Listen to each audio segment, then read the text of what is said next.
that I learned. And that is, a lot of people on TV didn't expect a war like this to happen in, let's say, certain neighborhoods. This is not a developing third world nation. This is Europe. These are prosperous middle-class people. These are not people trying to get away from areas in North Africa.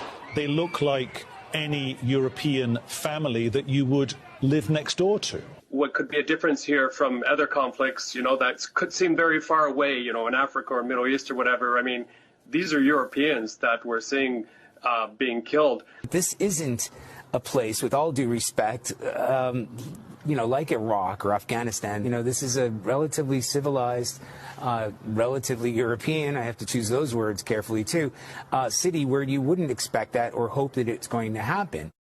Wow. That was you choosing your words carefully? That was the careful version?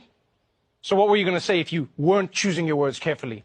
I just hope the next time this happens, it happens back in the Middle East where it belongs. Here's the thing, people. Here's the thing. Beyond the racism, right? Like, let's forget the racism. Oh, how I wish we could forget about the racism. You do realize that until very recently, fighting crazy wars was Europe's thing. That was Europe's entire thing. That's all of European history. They even had something called the 100 Years' War. You understand how long that is? That's like a decade. They got a Nobel Prize because they stopped fighting. Imagine that.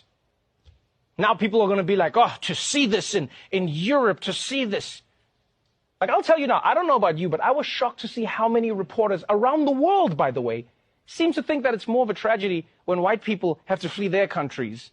Because I guess what, the darkies were built for it? I mean, you see how they run in the Olympics, Peter. Clearly God has given them this talent for a reason. I totally agree. I mean, even if this wasn't a war, these people would probably be fleeing their homes for fun. It's just who they are. Back to you guys in the studio.